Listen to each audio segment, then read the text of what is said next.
কেউ আপনাদেরকে এমন কোন ভাবে ট্র্যাপ করলো কিনা, আরে ভাই জামাতি তো ক্ষমতা আসতে পারে, তোমাদের বিএনপি দরকার কি? রক্ত তো এখনো ভাসছে, এখনো হসপিটালে যে ছেলেগুলা পড়ে আছে পঙ্গু হয়ে, অবচেতন হয়ে, ওরা চায় কিনা যে আওয়ামী লীগ ক্ষমতায় আসুক বা নির্বাচনে আসুক? কার কথা আপনি বিশ্বাস করবেন, নাসিম সাহেবের, ফাউদ্দিন নাসিম, নাকি আপনি বিশ্বাস করবেন শেখ হাসিনার কথা? আসলে তাদের কারো কথাই বিশ্বাস করা যায় না, কারণ তারা নিজেরাই নিজেদেরকে বিশ্বাস করেন। এর অসংখ্য বুড়ি বুড়ি প্রমাণ আছে। যারা এই যুগে এসে মাত্র 3 মাসের মাথায় সবকিছুকে বদলে দিয়ে জাতিকে বোকা বানাতে চায়, তারা 53 বছর এই জাতিকে কতটা চেতনার নামে ধোঁকা দিয়েছে। তো শফিক ভাই, আপনি গত 100 দিন যদি আমরা বলি আর কি, 5ই আগস্টের পর থেকে এই পর্যন্ত প্রতিদিনই আপনি আলোচনায় আছেন। আপনি অগাস্ট মাসে আপনি আলোচনায় ছিলেন বিএনপি কে নিয়ে কথা বলে, যে এক জালেমকে সরিয়ে আরেক জালেম আসবে, বা বিএনপি জামাতের জোট নিয়ে কিছু মন্তব্য করে আপনাদের ঘরোয়া মিটিং এ। তারপরে আপনি ধরেন সেপ্টেম্বরে আপনি আসলেন যে আওয়ামী লীগকে ক্ষমা করার বিষয়টা নিয়ে আলোচনায় আসলেন। তারপরে আপনি আসলেন হচ্ছে ভারতের সাথে ভারত বিষয়ে মন্তব্য নিয়ে, প্লাস নিজেদের জামাত ইসলামের ক্ষমা চাওয়ার প্রসঙ্গ নিয়ে। তো আসলে এই কথাগুলো না এক ধরনের বিভ্রান্তি তৈরি হয়েছে, যে সবাই বলছে জামাত আসলে কি চায়, জামাতের এবারে রাজনৈতিক এজেন্ডা কি 5ই আগস্ট পরবর্তী সময়ে আর কি। তো এই প্রসঙ্গগুলো আমরা যাব। প্রথমেই আপনার কাছে আসতে চাই যে এই যে সরকারের 100 দিন পূরণ হলো, এত রক্তের বিনিময়ে কিভাবে দেখছেন, কিভাবে আপনার মূল্যায়ন কি, একজন জামাত ইসলামীর আমির হিসেবে এটাকে আপনি কিভাবে মূল্যায়ন করেন? ধন্যবাদ আপনাকে সময়ের এই গুরুত্বপূর্ণ প্রশ্নটা উত্থাপন করার জন্য। আমরা জানি যে গত 15.5 বছর আওয়ামী লীগ নামের একটা দানবীয় শক্তি বাংলাদেশকে শোষণ করেছে এবং সারা জাতির উপর তারা জুলুম করেছে। সেই জুলুমের শিকার আমরাও ছিলাম। কে কতটুকু জুলুমের শিকার হয়েছে দেশবাসীর পাশাপাশি বিশ্ববাসীর সাক্ষী, বিশেষ করে মিডিয়া জগতের বাস্তব সাক্ষী। তবে মিডিয়া জগতের সকলেই নিজের সাক্ষ্যটা সঠিকভাবে সময় মতো তারা হয়তো বা তুলে ধরতে পারেননি, তার জন্য বিভিন্ন কার্যক্রম থাকতে পারে। আমরা দেখছি এই 100 দিনকে যে এটি একটা জনপ্রত্যাশার সরকার, এটি কোনো নির্বাচিত সরকার নয়, বরঞ্চ এই সরকারকে বিপ্লবী জনগণ বসিয়েছে একটা বিশেষ উদ্দেশ্যকে সামনে রেখে। এটি একটি বিপ্লব, নিঃসন্দেহে এটা স্বীকার করতেই হবে। বিপ্লবের 6-7টা ক্রাইটেরিয়া থাকে, এখানে তার প্রায় সবগুলাই উপস্থিত। সুতরাং এটাকে কেউ যদি বিপ্লব হিসাবে স্বীকার না করেন, তার সাথে আমি কখনো একমত পোষণ করব না। এরকম একটা বিপ্লবের পর সাধারণত দেশের দায়িত্বভার কাউকে না কাউকে গ্রহণ করতে হয়। কোনো কোনো দেশে সামরিক বাহিনী গ্রহণ করে, আবার কোনো কোনো দেশে বেসামরিক প্রশাসন প্রতিষ্ঠিত হয় বা সরকার প্রতিষ্ঠিত হয়। আমাদের সরকারটা বেসামরিক। তবে হ্যাঁ, বিপ্লবের ওই চূড়ান্ত দিনে এখানে আমাদের দেশের দেশপ্রেমিক সেনাবাহিনীরও একটা গুরুত্বপূর্ণ ভূমিকা ছিল। আমি এই জন্য তাদেরকে সাধুবাদ জানিয়েছি। এই ক্রান্তিকালে তাদের দায়িত্বশীল আচরণ দেশকে কঠিন সংকটের হাত থেকে যে রক্ষা করেছে, এই ব্যাপারে আমার অন্তত ব্যক্তিগতভাবে সামান্যতম কোনো সন্দেহ নেই। তা আপনি বলছেন যে এই সময়টাকে আমরা কিভাবে দেখছি, এক এক করে তারা 100 দিনের অধিক কিছু সময় ইতিমধ্যে পার করেছেন। গত 8 তারিখ 100 দিন পূর্ণ হয়েছে। তো এখন দিন দিন আরো এটা বাড়বে, বা গত 18 তারিখ 100 দিন পূর্ণ হয়েছে এবং এখন দিন দিন বাড়তে থাকবে। এটা এই সময়টা আমরা লক্ষ্য করছি যে গত 15.5 বছরে জাতিকে যেভাবে ধ্বংসের দ্বার প্রান্তে একটি সিন্ডিকেট গোষ্ঠী এবং পরিবার নিয়ে গিয়েছিল, সেখান থেকে জাতিকে টেনে উঠানোর ব্যাপারটা অতটা সহজ নয়। কারণ তারা অনেকগুলা যন্ত্রণা সৃষ্টি করে গেছে এই জাতির জন্য। প্রথমত তারা রাষ্ট্রের সবগুলা সাংবিধানিক প্রতিষ্ঠানকে একটা একটা করে ধ্বংস করেছে, বিচার বিভাগ, নির্বাহী বিভাগ, পার্লামেন্ট, তারপরে আপনার এই অ্যান্টি করাপশন বডি, নির্বাচন কমিশন, এরকম যেগুলা গুরুত্বপূর্ণ প্রতিষ্ঠান বা স্তম্ভ রাষ্ট্রের সবগুলাকে তারা তছনছ করে দিয়েছে। এর পাশাপাশি তারা আমাদের অর্থনীতিকে একদম ফুকলা করে গেছে, চুরি করেছে, চামারি করেছে, লুটতরাজ করেছে, দেশের সম্পদ বিদেশে পাচার করেছে। এসবগুলা সাক্ষী বিশ্ববাসী। তারা বাহ্যিকভাবে ভিজিবল কিছু ডেভেলপমেন্ট দেখে মানুষকে প্রতারিত করেছে, কিন্তু প্রত্যেকটা ডেভেলপমেন্টের পিছনে তারা যা তার সঠিক ব্যবহার হওয়া উচিত তার 4 গুণ ধরে বাকি টাকাটা তারা চুরি করেছে, লুণ্ঠন করেছে। এই জন্য দেখেন যে সাবেক প্রধানমন্ত্রী যিনি ছিলেন, গায়ের জোরের প্রধানমন্ত্রী, তিনি নৈতিক বৈধতা তার ছিল না। সেই প্রধানমন্ত্রী নিজেই স্বীকার করেছেন যে তার কাজের মেয়ে 400 কোটি বা 100 কোটি টাকার মালিক। তো যার কাজের মেয়ে 100 কোটি বা 400 কোটি টাকার মালিক হয়, তার অবস্থা কি? তার পিয়নের কথা বলেছেন তিনি। হ্যাঁ, পিয়নের ব্যাপার। এইরকম আরো অনেকগুলা ঘটনা আছে, সেগুলা বলে শেষ করা যাবে না। এই সরকারের ঘাড়ে পড়েছে। এখন তারা এই বিষয়গুলো তাদেরকে টেনে নিতে হচ্ছে। এর পাশাপাশি জনতার প্রত্যাশা ছিল যে রাষ্ট্রের কিছু মৌলিক বিষয়ে অবশ্যই সংস্কার আনতে হবে। সেই সংস্কার কাজে তারা কেবল হাত দিয়েছে। তাদের সংস্কার কাজের গতি অবশ্য জনগণ যেরকমটা আশা করে আমি মনে করি সেরকমটা তারা তৈরি করতে পারেন, এই ক্ষেত্রে তারা বেশ স্লো আছে। আবার বাজার মূল্যের যে অবস্থা, সেখানে বাজারে আগুন জ্বলছে, সেই বাজারটাকে তো আগুন নিবে ঠান্ডা করতে হবে, কিন্তু সাবেক সিন্ডিকেটকে তারা এখনো ভাঙতে পারে, যাকে সদ্য বাণিজ্য উপদেষ্টা হিসাবে নিয়োগ করা হয়েছে, তিনি নিজেও বারবার এই কথাগুলো বলছেন। তো এই কথা শুধু মানুষ শুনতে চায় না, বরঞ্চ এর সাথে সমাধানটাও দেখতে চায়। আমি যে বিষয়টা আপনার সঙ্গে অ্যাড করতে চাই যে আপনি বলছিলেন এদিকে বিপ্লবী সরকার, কিন্তু বিপ্লবী সরকারের চেতনাকে ধারণ করছে বলে তো এই সরকার আমার মনে হয়নি। আপনার কি মনে হচ্ছে? কারণ এই সরকারে যারা আছেন, সেই জায়গাটায় আমি আসবো। এখন ধরেন বিপ্লব ওনারা করেননি, বিপ্লব করেছে ছাত্র জনতা, আপামর জনগণ। এখানে যারা আছেন তাদের দুই একজন ছাড়া বাকিদের এই পরিবর্তনের সরাসরি কোনো কন্ট্রিবিউশন নেই। তারা বরঞ্চ তাদের অবস্থানে নিজ নিজ জায়গায় ছিলেন, হয়তো বা তারা বিপ্লবকে ভালোবেসেছেন, সমর্থন দিয়েছেন, সেটা ভিন্ন কথা, কিন্তু দৃশ্যমান কোনো অবদান আমরা লক্ষ্য করি। ওটা 15.5 বছরই তেমন কোনো অবদান তাদের ছিল বলে আমার মনে হয় না। কেউ কেউ টক শোতে এসে কিছু কথা বলেছেন, তাও খুবই নিয়ন্ত্রিত, খুবই সতর্ক অবস্থায়। কেউ কেউ একটু কলম ধরেছেন, তাও নিয়ন্ত্রিত এবং চরম সতর্ক অবস্থায়। যেরকম রিস্ক নিয়ে, দায়িত্ব নিয়ে আপনারা 2-4 জন সারা বিশ্বে মানুষকে জানিয়ে দিয়েছেন বাংলাদেশের প্রকৃত অবস্থাকে, এটা তারা করতে পারেন। তো যারা নিজেরা বিপ্লবের নেতৃত্ব দেননি, বিপ্লবের সরাসরি অংশগ্রহণ করেননি, তাদের ধারণাটা, চেতনাটা, বোধটা এক ধরনের হবে। আর যারা সরাসরি মুক্তির ময়দানে ছিলেন, সংগ্রামে আন্দোলনে ছিলেন, বুক ছিটিয়ে তারা আন্দোলন করে গেছেন, গুলির সামনে দাঁড়িয়ে ঠায় মোকাবেলা করেছেন, তাদের বোধ হবে ভিন্ন ধরনের। এটা খুবই স্বাভাবিক। সুতরাং আপনি যেটা বলেছেন আপনার অবজারভেশনের সাথে আমি একমত দ্বিমত কিছুই না করে আমি আপনার অবজারভেশনকে সম্মান করব, এই জায়গায় আমরা তাকে সেটি ভালো। এখন ধরেন এই সরকারের যাদের বিপ্লবে কোনো ভূমিকা ছিল না বা 15 বছরে এই যে ফ্যাসিস্ট হাসিনার ব্যাপারে কোনো ভূমিকা ছিল না, তাদেরকে হিয়ারিং এ দিলেন কেন? তাদের আমি সবার কথা বলছি যে তাদের একটা বড় অংশের এরকম অবস্থা। বড় অংশ ধরেন আমরা উপদেষ্টাদের মধ্যে আমরা হাতে গুনতে পারি তো না, এটা 3-4 জনের বাইরে কারোরই কোনো দৃশ্যমান কোনো ভূমিকা ছিল না। তো তারা যখন আপনাদেরকে পরিচালনা করছে এই রাষ্ট্রকে, বিপ্লবী সরকার আপনি বলছেন, তো সেটা আপনারা কেন মেনে নিচ্ছেন বা এরা কিভাবে সুযোগ পেলেন সরকার পরিচালনায়? কারণ আমরা মেনে নিচ্ছি বিষয়টা আপনি জি সরকার প্রথম দিকে গুরুত্বপূর্ণ আপনি না না, আমি একজন আপনার মতো সাধারণ সংগ্রামী বলতে পারেন, যোদ্ধা বলতে পারেন, আন্দোলনের কর্মী বলতে পারেন। সেনাপ্রধানের সঙ্গে যখন বৈঠক হলো, সেনাপ্রধান প্রথমেই বললেন জামাতের সঙ্গে বৈঠক হয়েছে, সব বাদ, প্রথম দল জামাত, অথচ তখন জামাত কিন্তু নিষিদ্ধ, মানে এটা হইতে পারে যে বাকিরা নিষিদ্ধ না থাকার কারণে তারা অতটা হিসাবে আসেন নাই। আমরা নিষিদ্ধ হওয়ার কারণে হয়তো একটু বাড়তি সিম্পেথি পেয়েছি, দ্যাট মাইট বি। আল্লাহ ভালো জানেন। আপনারা কিভাবে অ্যালাউ করলেন এই জাতীয় ব্যক্তিদেরকে বিপ্লবী সরকার? আমরা সেই জায়গাটায় আসছে।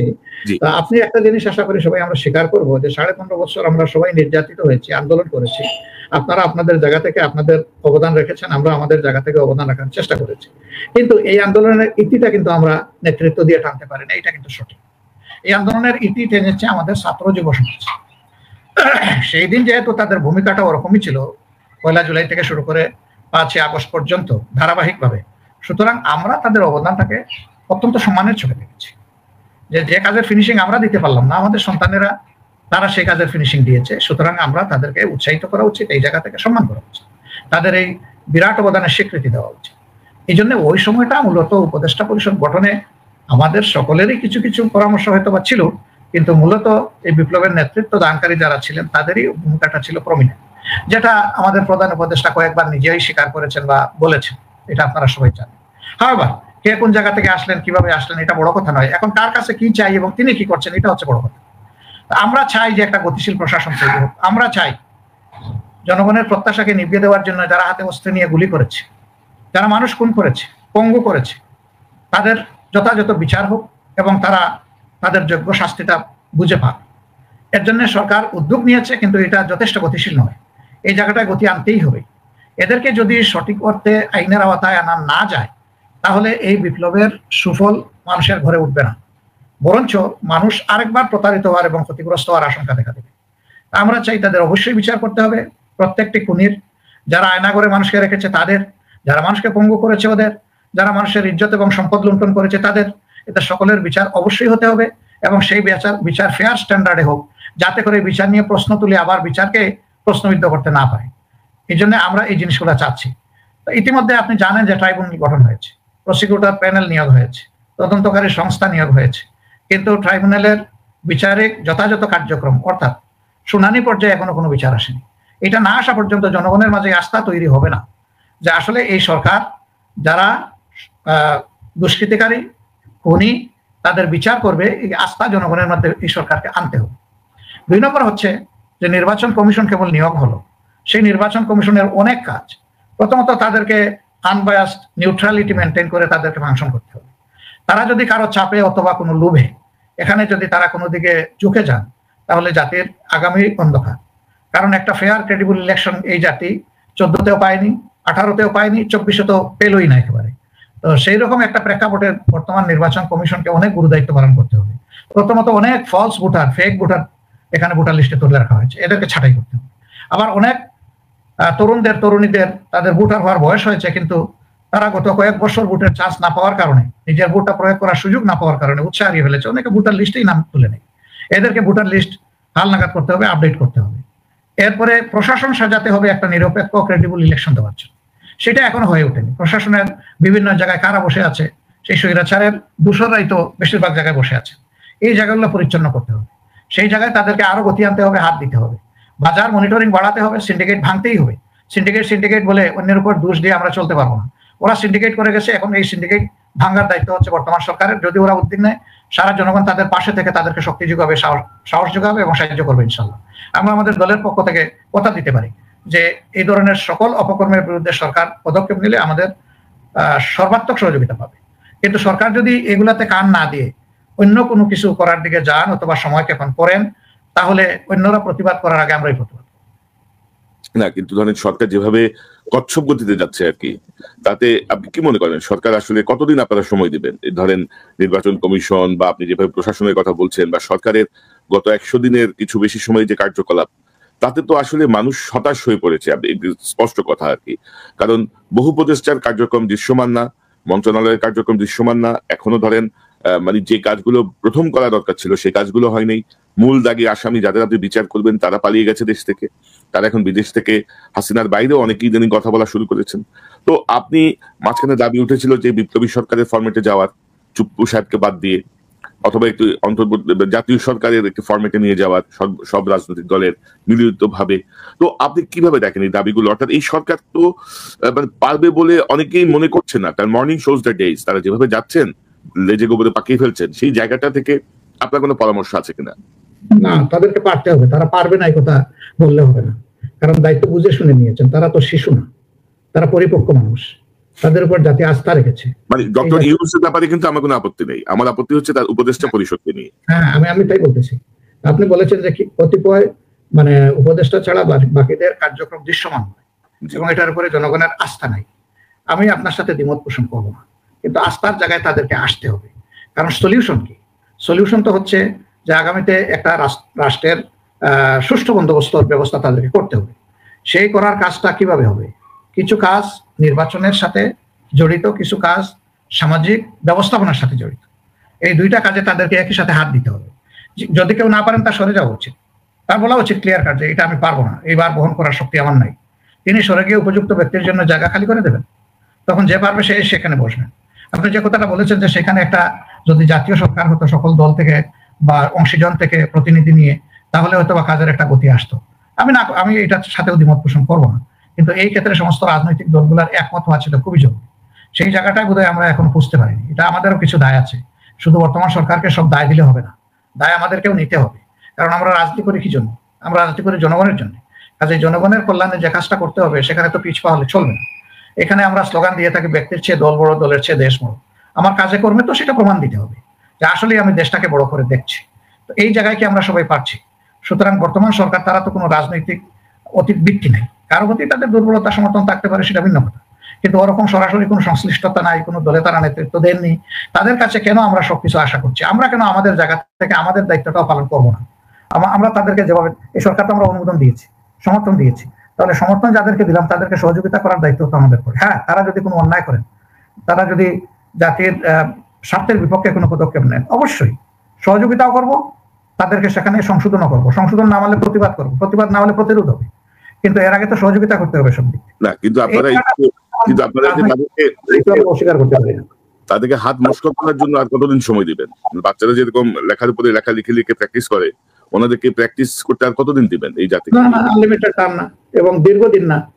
ওনাদেরকে বুঝতে হবে জাতি কি চায়, যাতে সেই পালস উপলব্ধি তারা করতে সক্ষম হবেন, এটা আমরা দেখতে চাই, আশা করতে চাই।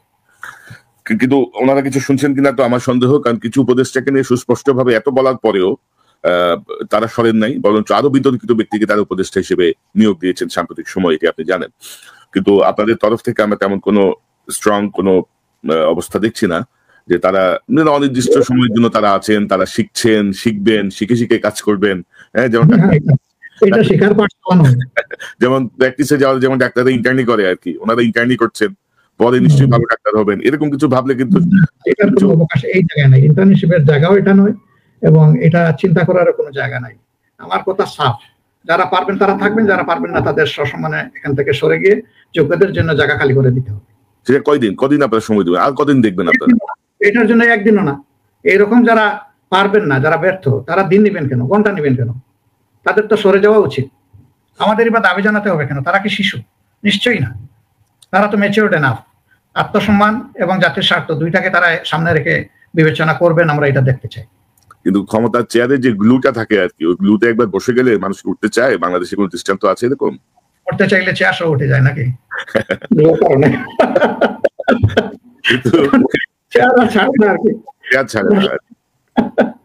এটা উনার দোষ না, এটা বোধহয় চেয়ারের দোষ হবে। আমার মনে হয় যে ধরেন যে বিপ্লবের পরে সরকার আসলো, তাদেরকে যথাযথ লাইনে রাখার জন্য আমি তো মনে করি জামাত অন্যতম একটা শক্তি। তো আমরা একটা অন্য প্রসঙ্গে যাই। ধরেন গত 15 বছর বা তারও বেশি সময় ধরে বিএনপি জামাত একটা গালি হয়ে গেছিল আর কি।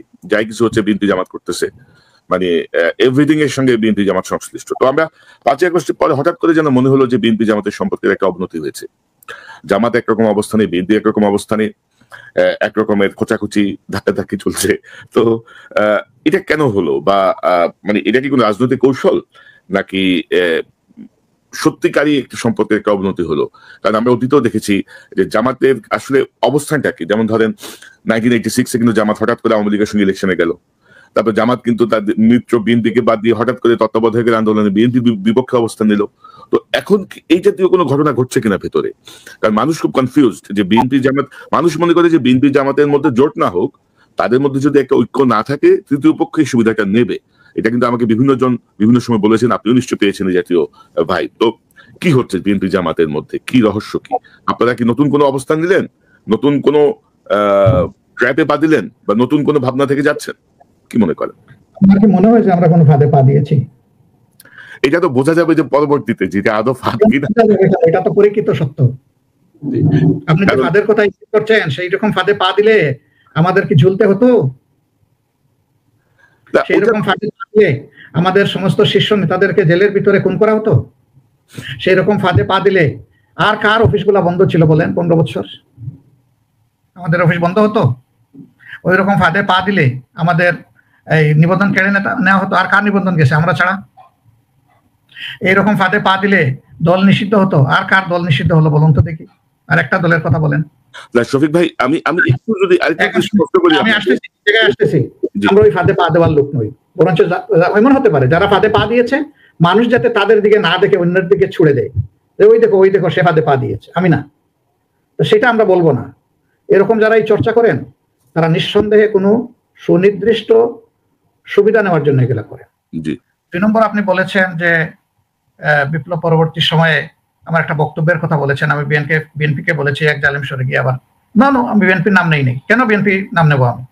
এটা ছিল আমার নীতিগত কথা, যে মানুষ স্বৈরাচার, ফেসিবাদ এবং জালিমের বিরুদ্ধে রক্ত দিয়ে সংগ্রাম করে এই স্বাধীনতা এনেছে। সুতরাং আবার যেন এই চরিত্রের কোনো সরকার এই দেশে গঠন না হয়, এটা তো আমার দলের জন্য প্রযোজ্য। Why for only BNP? এটা তো ছিল আমার নীতিগত কথা। আমি তো কোনো দলের নাম নিইনি। এটা কি আমার অপরাধ? 2 নম্বর, আমি বলেছিলাম যে ওরা 15 বছরে যা করেছে এখন কেউ সেটা সেরে ফেলতেছেন। আমার কথা যদি অসত্য হয়, কেউ বলুক তুমি অসত্য বলেছো। যদি সত্য হয় তাহলে সংশোধন দরকার, সে আমি হই আর যেই হোক। এখানে তো আমি কারণ নাম নিইনি, কাজে এটা বিএনপিকে এখানে টেনে আনার কোনো মানে হয় না। এরপরের কথা হচ্ছে যে আগে আমাদের একটা সম্পর্ক দীর্ঘদিন ছিল, আন্ডারস্ট্যান্ডিং ছিল, ট্রু। কিন্তু 2022 সালে বিএনপি আমাদেরকে জানিয়েছিল যে তারা এই জোট আর কন্টিনিউ করবে না, তারা ইন্টারেস্টেড না। একটা প্রশ্নের জবাবে আমি সেই কথা বলেছিলাম আমার ঘরোয়া মিটিং, সেটা পরবর্তী পর্যায়ে এসেছিল মিডিয়াতে, কেউ কেউ না কেউ নিয়ে এসেছিল, অসুবিধা নাই, সত্য কথা নিয়ে আসলে আমার অসুবিধা কি। পরে বিএনপি অ্যাডমিট করে বলেছে হ্যাঁ এটা তো 2 বছর আগের সেটেলমেন্ট, তিনি যা বলেছেন সঠিক বলেছেন। এটা তো হতেই পারে, একটা ঘরে একটা মায়ের 5 সন্তান, সারা জিন্দগি তো 5 ভাই একসাথে থাকে না, একটা সময় এসে নিজের নিজের সংসার তার আন্ডারস্ট্যান্ডিং এর ভিত্তিতে আলাদা হয়েছে, কিন্তু ভাইদের মধ্যে ভ্রাতৃত্ব থাকে, সুসম্পর্ক থাকে, বিপদ আপদে একে অন্যের পাশে থাকে, সেটা আছে আমাদের। আমাদের এখনো মিটিং গুলোতে আমরা দাওয়াত দিই, তারা আসেন, তাদের মিটিং গুলোতে আমরা দাওয়াত পাই, তারা হাজির হই। তাছাড়াও আমরা মাঝে মধ্যে একসাথে বসি, বিভিন্ন বিষয় নিয়ে আমরা আলোচনা করি। এটা মিডিয়া জগতের কিছু লোক যাদের সুনির্দিষ্ট এজেন্ডা আছে, তারা দফায় দফায় আমাদেরকে লাগানোর চেষ্টা করে। তারা এখন লাগাবেন, তাদের ইন্টারেস্ট কি? হ্যাঁ, ইন্টারেস্টটা খুঁজে বের করতে হবে যে এরা কারা। আপনারা তো বিদেশে থেকে যুদ্ধ করলেন, যার কারণে আপনার ইনোসেন্ট বোনটাকে তারা কষ্ট দিল, জুলুম করলো, কিন্তু এই দেশে তখন মিডিয়া জগতের কিছু দিকপাল ছিলেন, তারা তো সবসময় তাদেরকে বাহবা দিয়েছে, তাদের অপকর্মের বাধা তো দেওয়া দূরের কথা, প্রত্যেকটা অপকর্মকে তারা বৈধতা দিয়েছে। সেটা ছিল তো, এই মিডিয়াগুলোই তো এই কথাগুলাকে এখন মানে এই লাগানো বাজানোর কাজে তারা খুব অস্থির, খুব ব্যস্ত। আমরা আশা করি তাদের শুভ বুদ্ধির উদয় হবে। মিডিয়া যদি জাতির দর্পণ হয়, আর সংবাদকর্মী যদি জাতির বিবেক হন, তাহলে বিবেক এবং দর্পণ কখনো অস্বচ্ছ হতে পারে না। এই স্বচ্ছতার জায়গায় আসতে হবে, সাদাকে সাদা বলবেন, কালোকে কালো বলবেন। আমরা সকল দলের প্রতি শ্রদ্ধাশীল, আমরা মনে করি না যে আমরাই একমাত্র দেশপ্রেমিক দল। সত্যিকার রাজনীতি যারা করেন তাদের সকলের প্রতি আমরা গভীর শ্রদ্ধা রাখি। আদর্শ আমাদের ভিন্ন ভিন্ন, স্বাভাবিকভাবেই আমাদের বক্তব্য কৌশল ভিন্ন ভিন্ন হবে, এটা খুবই স্বাভাবিক। সবার বক্তব্য যদি একই হয়ে যায়, কৌশলও যদি এক হয়ে যায়, তাহলে আর কোনো দলের প্রয়োজন হয় না, বাকশাল একটা হয়ে যাবে। এখানে তো গণতন্ত্রের সৌন্দর্যই তো হচ্ছে যে এখানে ভিন্নতা থাকবে, মতের ভিন্নতা থাকবে, আদর্শের ভিন্নতা থাকবে, কৌশলের ভিন্নতা থাকবে, এটা তো সৌন্দর্য, এখানে লাগার কি আছে? মিডিয়ার সেই দুর্বৃত্তরাও কিন্তু এখনো বহাল তবিয়তে তারা তাদের কাজ করে যাচ্ছে।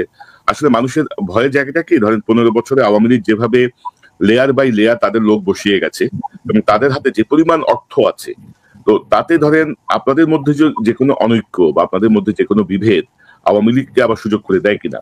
আর আমি আপনাকে তাদের কথাটা বলছিলাম, সাম্প্রতিক সময়ে আপনি একটা ইন্টারভিউ দিয়েছেন আনন্দবাজার পত্রিকায়। আনন্দবাজার পত্রিকার সেই ইন্টারভিউতে যদি আমরা দেখি, আনন্দবাজার থেকে আপনাকে প্রশ্ন করা হচ্ছে যে একটা আতঙ্ক তৈরি হয়েছে, অন্তর্বর্তী সরকার এবং জামাত মিলেমিশে আওয়ামী লীগের পর এবার বিএনপিকেও সরিয়ে দিতে চাইছে।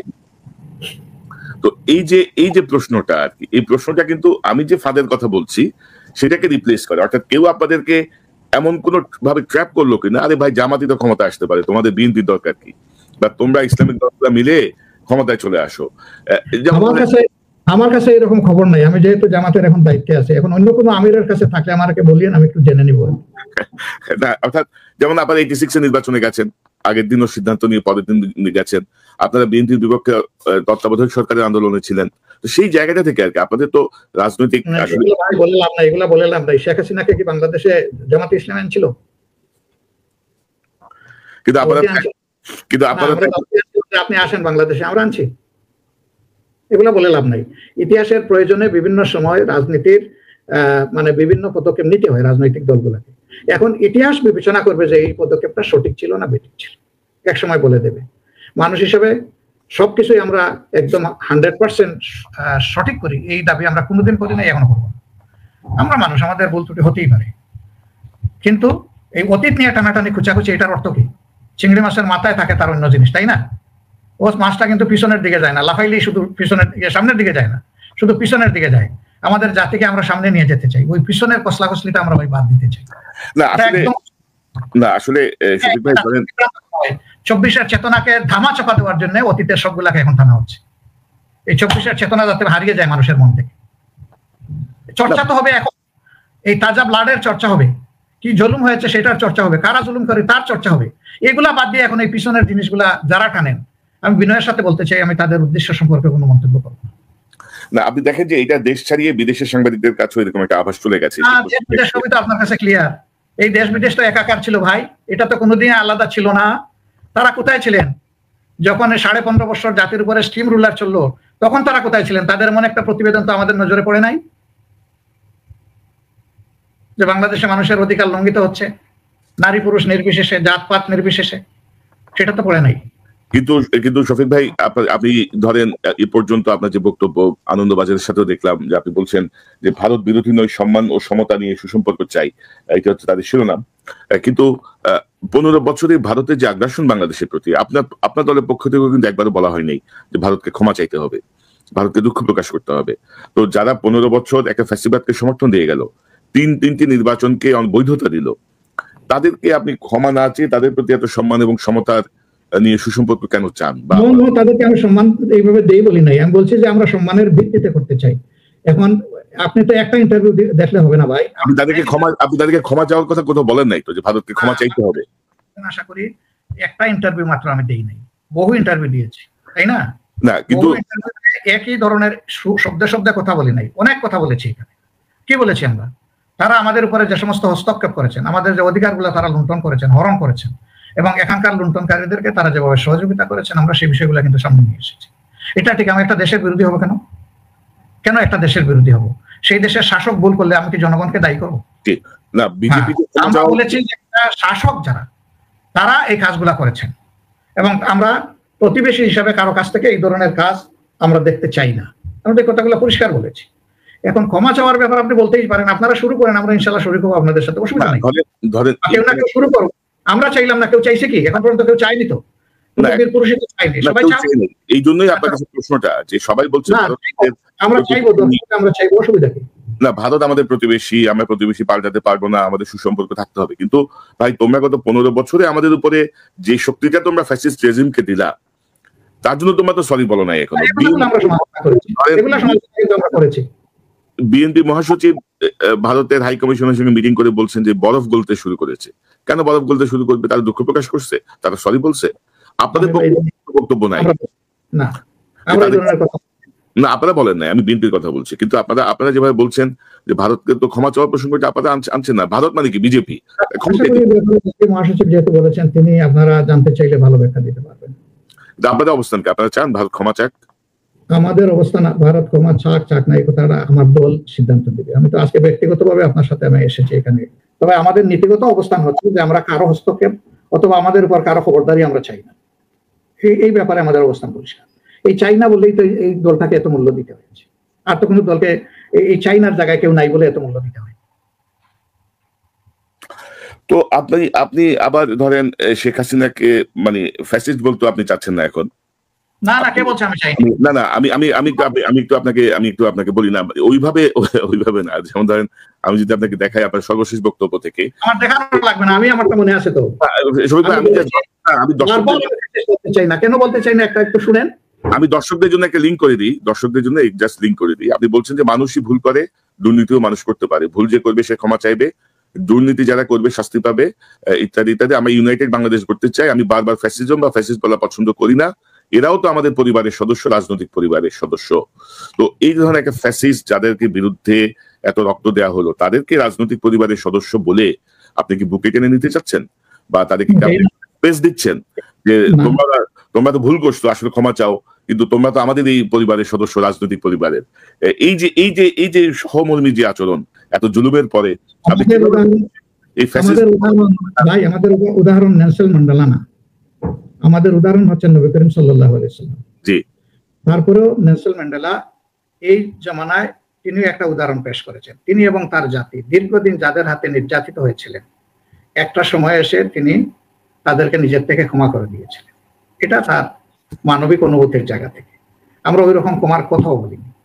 আমরা বলেছি যে তাদের বিচার হতে হবে। এইখানে আপনি পড়েছেন বা লেখা আছে, তাদের বিচার হতে হবে, যারা অপরাধ করেছে তাদের অবশ্যই শাস্তি পেতে হবে। এই ব্যাপারে কোনো দ্বিমত নাই আমাদের।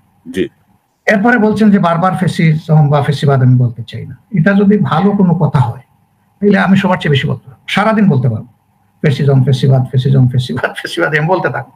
কিন্তু আমার বলা লাগবে না এই কারণে যে তারা আত্মস্বীকৃত ফ্যাসিবাদ, যারা নিজেই স্বীকার করে নিয়েছে তারা ফ্যাসিবাদী, তাদের সমস্ত কার্যকলাপ দিয়ে তাদেরকে বারবার আর আমার বলার দরকার নাই, কারণ তারা অলরেডি ব্র্যান্ডেড। তাদেরকে বলে আমার এই মূল্যবান সময় নষ্ট করবো কেন? জাতির জন্য আরো বহু কিছু বলার আছে। তবে হ্যাঁ, তাদেরকে বলবো, আমি বলা ছেড়ে দিব এটা আমি বলি নাই, আমি বলছি বারবার। মানে হয় কি, মানুষ আসলে বিভ্রান্ত হয়। ধরেন আপনি হয়তো একটা ব্রডার অ্যাসপেক্ট থেকে বলছেন, কিন্তু এই ব্রডার অ্যাসপেক্টটা কি ধরতে পারছে কিনা, বা সাধারণ মানুষের কাছে ভুল বার্তা যাচ্ছে কিনা? না হইতে পারে, হয়তো আমার ডেলিভারি সেই রকম বোঝানোর মতো হয় নাই, অথবা মানুষ যে বুঝবে তার মতো করে সে বুঝতেছে, আমি কি বুঝাচ্ছি সেটা বুঝে নাই। যেমন ধরেন শুধু এটা কেন, আমার তো আরো বক্তব্য বিকৃত করা হয়েছে। আপনি বলেছেন না আওয়ামী লীগকে ক্ষমা করে দিয়েছে, না আমি ওই প্রসঙ্গে জাস্ট আপনাকে নিউজের লিঙ্ক থেকে আমি যদি দেখাই আপনাকে, এটি হচ্ছে আপনার 5 সেপ্টেম্বরের একটা নিউজ, যেখানে শিরোনাম হচ্ছে জুলাই গণহত্যাকারীদের ক্ষমা করার অধিকার কারো নেই। এইটা আপনি বলেছেন 5 সেপ্টেম্বর, কিন্তু তার আগে 3রা সেপ্টেম্বর আপনি বলেছেন দল হিসেবে আমাদের উপর যা করা হয়েছে আমরা আল্লাহর ওয়াস্তে ক্ষমা করে দিলাম। মঙ্গলবারে বলেছেন ক্ষমা করে দিলাম, বৃহস্পতিবারে বলেছেন জুলাইয়ের গণহত্যাকারীদের ক্ষমার অধিকার। পড়েন না, এই লাইনের পরের লাইনটা পড়েন, যেটা আপনি একটু আন্ডারলাইন করলেন না, এর পরের লাইনটা পড়েন, দেখেন ওখানে কি লেখা আছে। এর পরের লাইন হচ্ছে, আচ্ছা আমি যদি এটাও আমি দেখাই, দর্শকদেরকে দেখাই, যেহেতু জি, মজলিসের শুরার এই সভায় ওই বক্তব্যের ব্যাখ্যা দিয়ে জামাতের আমির বিগত আন্দোলনের উল্লেখ করে বলেন এই আগের দিনের বক্তব্যটা পড়েন, 3 তারিখের 3 তারিখের বক্তব্য আমার কাছে নাই। 3 তারিখের বক্তব্য থেকে শুধু একটা লাইন তারা কোট করছে, আমার বক্তব্যের কাট পিস। আমি কি বলেছিলাম? আমি বলেছিলাম দল হিসাবে আমাদের উপরে যে জুলুম করা হয়েছে আমরা তার প্রতিশোধ নেব না, তবে যারা অপরাধ করেছে তাদের বিরুদ্ধে ভিকটিম এবং ভিকটিম পরিবার যে পদক্ষেপ নেবে আমরা সর্বাত্মক সহযোগিতা করব তাদের। আপনি একজন কনসাস মানুষ হিসাবে জানেন দলের উপরে কি জুলুম আর ব্যক্তির উপরে কি জুলুম। দলের উপর জুলুম করেন, আমাদের অফিসে তালা দিয়েছে, আমাদের নিবন্ধন কেড়ে নিয়েছে, আমাদেরকে নিষিদ্ধ ঘোষণা করেছে, এগুলো হচ্ছে আমাদের দলের উপরে জুলুম। আমরা বলেছি যে এই ব্যাপারে আমরা কোনো প্রতিশোধ নেব না, কিন্তু আমাদের দলের যে লোকদেরকে খুন করা হয়েছে, সাধারণ জনগণকে খুন করা হয়েছে, বিরোধী দলের নেতা নেত্রীকে খুন করা হয়েছে, গুম করা হয়েছে, জেলে পুরা হয়েছে অন্যায়ভাবে মিথ্যা মামলা দিয়ে, আমি বলেছি যে সেই জায়গায় যারা পদক্ষেপ নেবে আমরা তাদেরকে সর্বাত্মক সহযোগিতা করব। একটা দল তো একটা ব্যক্তির উপরে অত্যাচারের বিচার চায় না, চায় ব্যক্তি, পাশে থাকে দল। আমি তো সেই কথা বলেছি, কিন্তু সাংবাদিক বন্ধু ওই যে ওই রকম বিষয়টা আর কি, যে এখানে সিগারেট টানবেন না, টানলে দণ্ড, আপনাকে দণ্ড পোহাতে হবে, তো তার না আগের দাড়িটা বসাই দিয়ে না টানলে আপনাকে দণ্ড পেতে হবে, সেটা করে দিছে তার মতো করে উঠাই দিছে যে আওয়ামী লীগ। প্লিজ, এরপরে যেমন জুলুম বা আমাদের উপরে যে ইয়ে করা হয়েছে, আমি বলেছি শুধু কি আওয়ামী লীগ করেছে, আর কেউ করে নাই? আর অনেকে করেছে, আমরা তো কারোই নাম নেইনি, আমরা কারো নাম নিয়ে মোটা দাগে এই কথাটা বলেছি। তো শুধু আওয়ামী লীগের দিকে এটা ঠেলে দেওয়া হলো কেন? আমি তো আওয়ামী লীগের নাম নেইনি। এখন বলতে পারেন যে এখন প্রেক্ষাপটটা আওয়ামী লীগের, এই জন্য আওয়ামী লীগের দিকে ঠেলে দেওয়া হয়েছে। সেটা যারা দিতে পারেন, দিতে চান, দিতেই পারেন, তাদের ব্যাপারে, এটা আমি তো বলি নাই ভাই। এটা না, আপনি ঠিক আছে, আপনার কথা আমি গ্রহণ করছি, কিন্তু আপনার টেলিভিশনে ধরেন লেখা একরকম, বা টেলিভিশনে আপনি যখন বক্তব্য আমরা শুনি, সেই বক্তব্যগুলোতেও ধরেন এই জাতীয় একটা মনোভাব প্রকাশ পেয়েছে। আপনি অনেক বেশি মনোভাব ভিন্ন জিনিস, আমার ভাষা কি সেটা আপনি দেখেন, আপনি সফট টোন ইউজ করছেন। আমরা তো ধরেন একজন মানুষকে যখন বিবেচনা করা হয় তার বডি ল্যাঙ্গুয়েজ আমরা বিবেচনা করি, তার কথাটা বলছেন, তো সেই যেমন ধরেন আপনি একজন মানে মিডিয়া ব্যক্তিত্ব এবং একজন প্রেজেন্টার, আপনি মাঠে ময়দানের রিপোর্টার বটে, আপনার টোনও কিন্তু সফট। আমি কি বলবো যে আপনি একটু ঝাঁঝালোর টোন দিয়ে একটু বিপ্লবী টোনে কথা বলেন না কেন? আল্লাহ কারে সফট দিবেন, কারে টাফ দিবেন, এটা তো আল্লাহ তাআলার মেহেরবানির ব্যাপার। এটা আপনি ধরে নিতে পারেন যে আমার হয়তো মানে বৈশিষ্ট্য, টাফ ল্যাঙ্গুয়েজ ইউজ করতেই পারি না। না, কিন্তু শফিক ভাই আপনি যদি দেখেন যে গত কয়েকদিনে শেখ হাসিনার যে কয়েকটা অডিও টেপ বের হয়েছে, সেখানে শেখ হাসিনা বলছে তালিকা করো, কারা কারা ভাঙছে তার তালিকা করো, অগ্নিসংযোগ কারা করছে তালিকা করো, হ্যান করো, সব কিন্তু খুবই অ্যাগ্রেসিভ কথাবার্তা। এবং তার 15 বছরের যে রেকর্ড, সেই রেকর্ডে হচ্ছে যদি কোনো কারণে, আল্লাহ না করুক, যদি কোনো কারণে তারা আবার ফিরে আসে বা তাদের কোনো তারা যদি একটু ক্ষমতায়িত হয়, তাহলে বিপ্লবের সাথে যে ছাত্ররা ছিল তাদের কি পরিণতি হবে, আমাদের সেনাবাহিনীর যারা বিপ্লবের সমর্থন করেছিল তাদের কি পরিণতি হবে, আপনাদের কি পরিণতি হবে। আমি আপনাকে ছোট্ট একটা সংবাদ যদি দেখাই, এটি বের হয়েছে জাস্ট ফেসবুকে, শেখ হাসিনার ছবিতে হাহারি এক দেয়া ছাত্রদল কর্মীকে বেধড়ক পিটিয়েছে ছাত্রলীগ। এটা 24 তারিখের সংবাদ, এটা পিরোজপুরের নেসারাবাদ এলাকার ঘটনা। তো আপনি দেখেন যে তারা কিন্তু ন্যূনতম কোনো সুযোগ ছাড়ে না, ন্যূনতম কোনো সুযোগ। তারা পুলিশের পোশাক পরে হামলা করে, তারা হেলমেট বাহিনী বানিয়ে হামলা করেছে। তো সেই জায়গাটায় আপনাদের এই যে উদারতা, হামলা করে, আগ্নেয়াস্ত্র নিয়ে হামলা করে, দেশীয় অস্ত্র নিয়ে হামলা করে, তো আপনাদের এই যে উদারতা বা অনুকম্পা যে টোন আমরা দেখছি, আপনার মধ্যেও দেখছি, বিএনপির মধ্যেও দেখছি এক ধরনের সফট টোন। ডক্টর ইউনূস তো বলেই দিয়েছেন যে বিএনপি চায় যে আওয়ামী লীগ নির্বাচনে আসুক, পরে অবশ্য বিএনপির মহাসচিব এটি অস্বীকার করেছেন। তো আপনারাও ধরেন আওয়ামী লীগের প্রতি অনেক সফট, যেটি মানুষের কাছে ভুল বার্তা যাচ্ছে। আমরা কখনো বলি নাই যে আওয়ামী লীগ নির্বাচনে আসুক।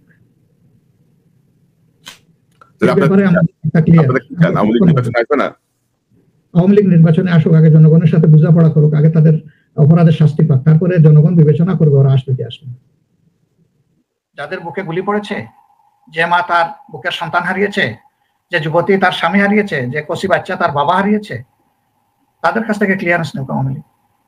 রক্ত তো এখনো ভাসছে, এখনো হসপিটালে যে ছেলেগুলো পড়ে আছে পঙ্গু হয়ে, অবচেতন হয়ে, ওরা চায় কিনা যে আওয়ামী লীগ ক্ষমতায় আসুক বা নির্বাচনে আসুক? তাদেরকে ডিসাইড করতে দেন। আর আওয়ামী লীগও ডিসাইড করুক তারা আদৌ গণতন্ত্রে বিশ্বাসী কিনা। তারা তো এই প্রমাণ দিতে পারেন, কখনো দিতে পারেন। আগে তাদের মন মানসিকতা গণতান্ত্রিক হোক। এই যে আপনি উদাহরণগুলা দিলেন, এগুলা কি গণতান্ত্রিক মানসিকতা? এটা কি রাষ্ট্রের শৃঙ্খলার পক্ষে? আওয়ামী লীগ এই সমস্ত কাণ্ড করার কারণেই সারা বাংলাদেশের ইতিহাসে 53 বৎসরে অনেক পরিবর্তন হয়েছে। ঠিক এবারটার মতো হয়তো না, কিন্তু হয়েছে তো। আর তো কেউ দেশ ছেড়ে পালায়নি তো। এগুলা করার কারণেই তো তাদেরকে পালাতে হয়েছে।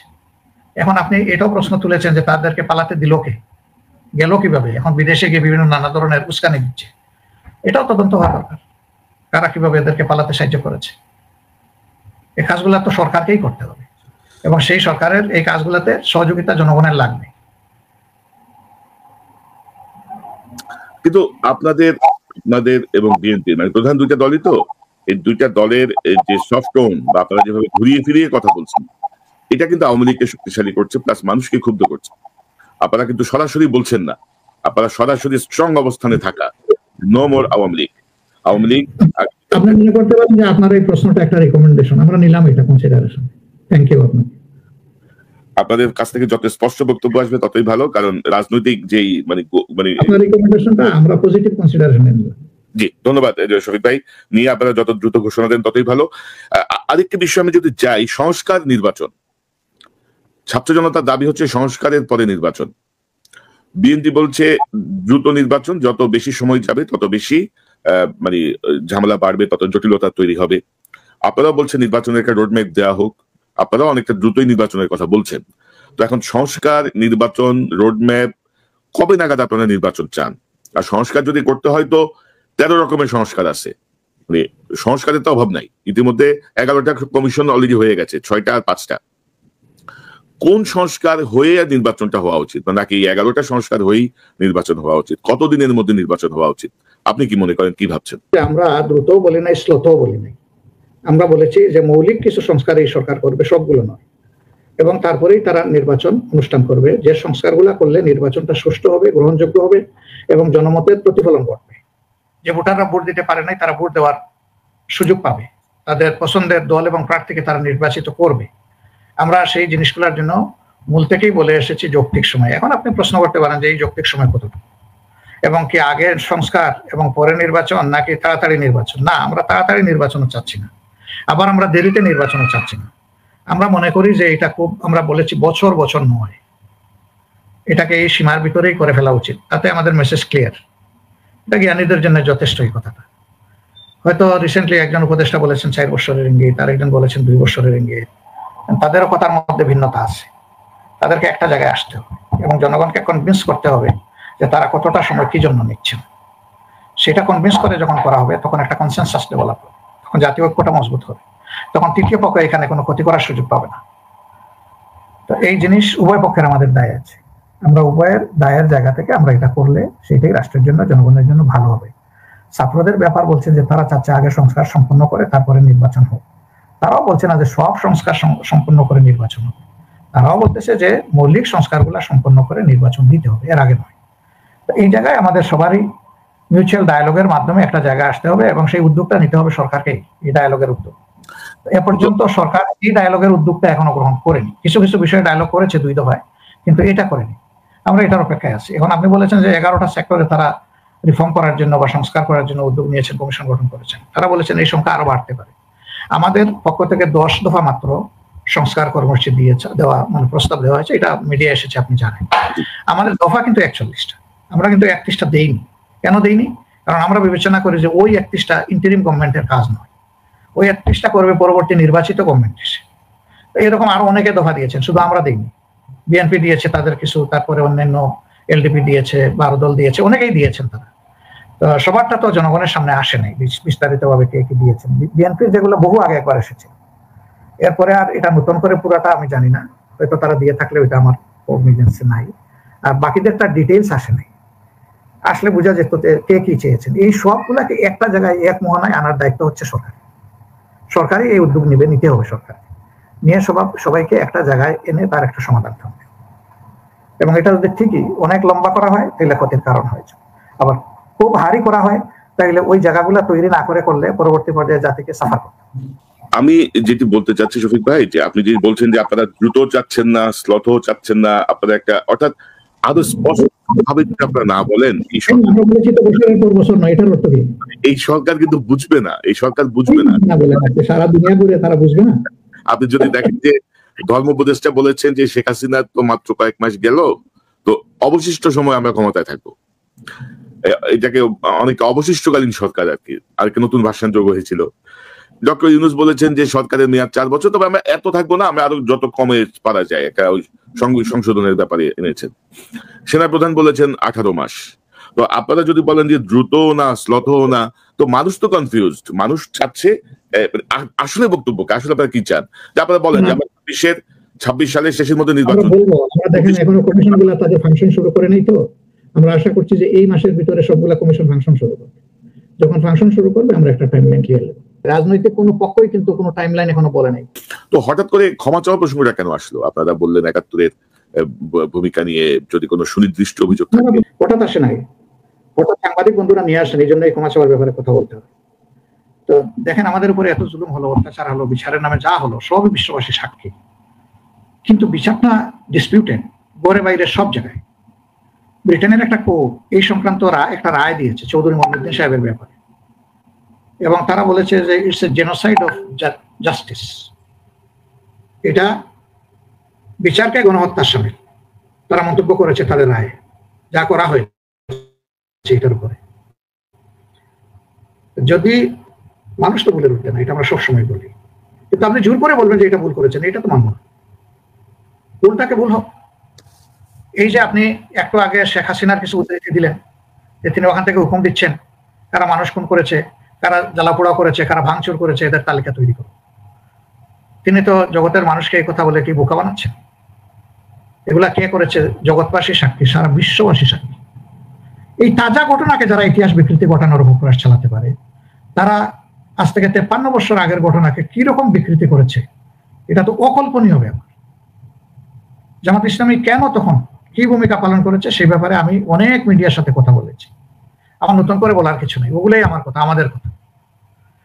এবং আমরা যে আশঙ্কাগুলা নিয়ে তখন আমাদের ভূমিকা পালন করেছিলাম, যদিও আমি তখন সেই দলে ছিলাম না, আমার সেই বয়স ছিল না, কিন্তু আমি এই দলটা এখন করি, সেই জন্য আমি বলছি যে আমরা যে ভূমিকাটা রেখেছিলাম 53 বছরে হাড়ে হাড়ে বাংলাদেশের জনগণ তাই কিন্তু প্রত্যক্ষ করেছে।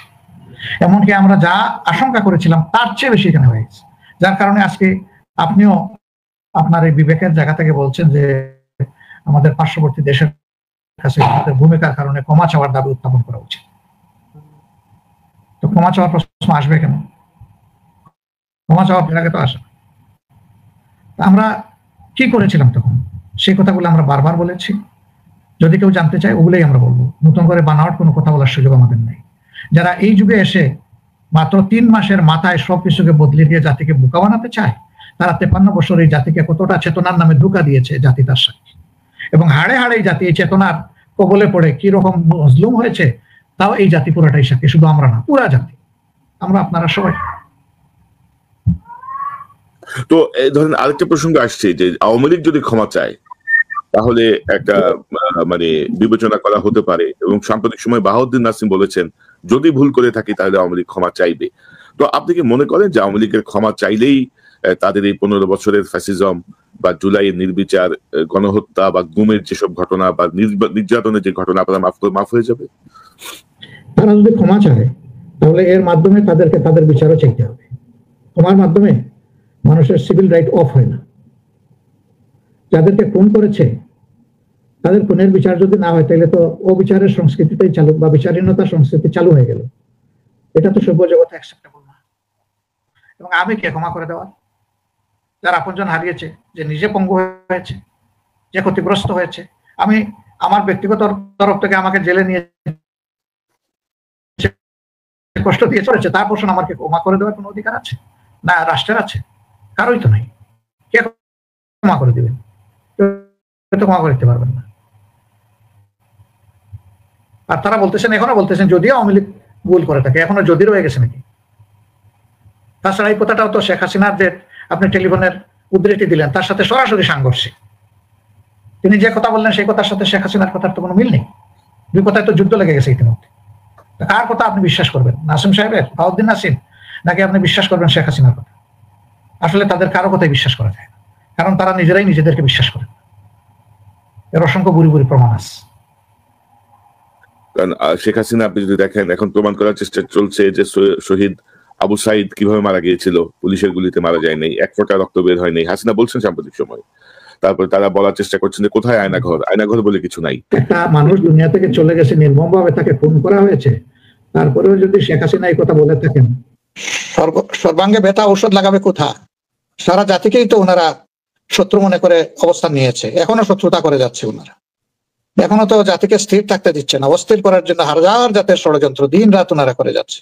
তো এটা কি ওদের মানে ক্ষমা চাওয়ার মানসিকতা? এটা জাতিকে আরেকটা দুঃখ দেওয়ার সামিল। তো আপনি সাম্প্রতিক সময়ে লন্ডন গিয়েছিলেন, অনেকে আশা করেছিল যে বিএনপির ভারপ্রাপ্ত চেয়ারপারসনের সঙ্গে আপনার একটা বৈঠক হবে লন্ডনে। তো এই জাতীয় কোনো কথা হয়েছিল কিনা, বা বৈঠকটা কেন হলো না? একটু কথা হয়েছিল, কিন্তু আমরা ওই যে আমি বিশেষ করে সময় করে উঠতে পারি নাই, আমার অনেকদিন পরে যাওয়া তো, সেখানে আমাদের কিছু সাংগঠনিক কাজ ছিল খুবই জরুরি। তারপরে আপনার এই সরকারি লেভেলে 2-3টা প্রোগ্রাম ছিল, অসংখ্য আত্মীয় স্বজন, অনেককে আমি হেলোটা পর্যন্ত করতে পারিনি, মাত্র 10 দিন ছিলাম সেখানে। তো আমরা আলহামদুলিল্লাহ আমাদের আদান প্রদান হয়েছে কথাবার্তা ভাবে। আগামী জানুয়ারিতে আমার যাওয়ার একটা সম্ভাবনা আছে, তখন ইনশাল্লাহ আমরা সময় নিয়ে একসাথে বসবো, দেশের সাথে আমরা কথা বলবো, কাজ করবো ইনশাল্লাহ। তো এই কথাবার্তায় কি রাজনৈতিক কোনো প্রসঙ্গ এসেছিল?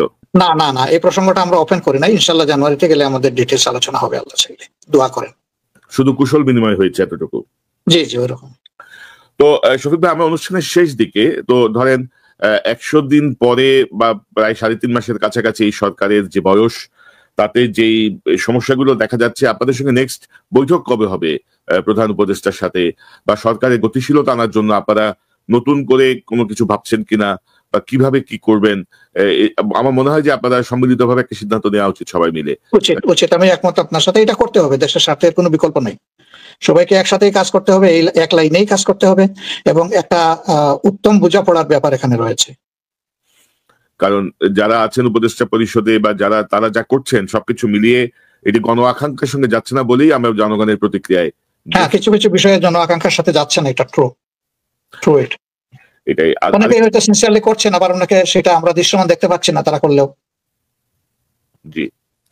তো আমি আশা করি যে আপনারা এই আলোচনার মাধ্যমে একটা সুফল আমরা ভালো ঘোষণা পাবো। তো জনাব শফিকুর রহমান, আপনাকে ধন্যবাদ আপনার মূল্যবান অংশগ্রহণের জন্য। আমরা আশা করি যে আপনি নিয়মিত ভাবে আমাদের সঙ্গে যোগ দেবেন, আপনার কাছ থেকে অনেক কিছু জানবো, অনেক বিশ্লেষণ। আর আমি আপনাকে অনুরোধ করব যে আপনার জায়গা থেকে জি আমাদেরকে দোয়া করবেন, ভালো কাজে সমর্থন দিবেন, আমরা ভুল করলে আমাদেরকে সমালোচনা করবেন, এবং দেশ গড়ার কাজে হাতে হাত মিলিয়ে দেশ এবং প্রবাস সকলের ঐক্যবদ্ধ প্রয়াসে আমরা একটা সুন্দর ভবিষ্যৎ গড়তে পারবো। আমি শেষ পর্যায়ে একটা বিশেষ ধন্যবাদ দিতে চাচ্ছি যে এই গণবিপ্লব বা গণ অভ্যুত্থান যেটা হয়েছে, সেখানে শুধু বাংলাদেশে অবস্থানরত এদেশের জনগণেরই অবদান ছিল না, বরঞ্চ বিশ্বের বিভিন্ন প্রান্ত থেকে আপনার মতো অনেক সাহসী বাকযোদ্ধা, কলম যোদ্ধা, জীবনের ঝুঁকি নিয়ে, আত্মীয় স্বজনের জীবনের উপরের বিষয়টা কনসিডারেশনে না নিয়ে আপনারা বিশাল ঝুঁকি নিয়ে কাজ করেছেন। আর নির্বিশেষে সমস্ত প্রবাসীরাই আমরা বিশ্বাস করি যে এই বিপ্লবে তারাও শরীক ছিলেন। কেউ রেমিটেন্স বন্ধ করে দেওয়ার মাধ্যমে এটা করেছিলেন যে না, আমরা অবিশ্বস্ত একটা গণবিরোধী সরকারকে আর কোনোভাবেই সহযোগিতা করব না, সেটা একটা বিশাল পদক্ষেপ ছিল। আবার আপনারা পুরা 15.5 বছর ধরে মিডিয়ার মাধ্যমে অনেককে এই যুদ্ধ চালাতে গিয়ে আপনারা অনেক সাফারিং এ পড়েছেন, পরিবার আপনাদের জন্য সাফার করেছে। এই সবগুলোর জন্য আমরা আপনাদেরকে গভীর কৃতজ্ঞতা জানাই, এবং আমরা আশা করছি অতীতে যেমন জাতির স্বার্থে এই কাজগুলো আমরা করেছি, আগামীতে জাতিকে গড়ার জন্য আমরা সবাই ঐক্যবদ্ধভাবে হাতে হাত মিলিয়ে কাজ করবো ইনশাআল্লাহ। আপনাকে অসংখ্য ধন্যবাদ আমাকে এই সুযোগ তৈরি করে দেওয়ার জন্য। শফিক ভাই, আপনাকেও ধন্যবাদ, আপনার সহানুভূতি বা আপনার ভালোবাসার জন্য ধন্যবাদ, এবং আমার মাতৃভূমি এবং আমার দেশের মানুষের জন্য জীবনের শেষ দিন পর্যন্ত ইনশাল্লাহ কাজ করে যেতে চাই। আমরা কোনো পলিটিক্যাল এজেন্ডা নিয়ে কাজ করি না। পুরো কাজের জায়গাটা হচ্ছে আমার দেশ, আমার মাতৃভূমি এবং আমার দেশের সাধারণ মানুষ যারা অবহেলিত, যারা নির্যাতিত। আল্লাহ যেন সেই তৌফিক দেয় আমিন, আল্লাহুম্মা আমিন। সঠিকভাবে কাজ করা, সেই দোয়া চাই আপনার কাছে। আপনাকে অসংখ্য ধন্যবাদ। আমরা অনেক কিছু জানলাম, নিশ্চয়ই ভবিষ্যতে আপনি আবারও যোগ দেবেন। কারণ ইনশাআল্লাহ। যত বেশি হবে, আলোচনা যত বেশি হবে, ধোঁয়াশা তত কেটে যাবে, মানুষের কাছে অনেক বেশি স্পষ্ট হবে। তো আপনাকে অসংখ্য ধন্যবাদ।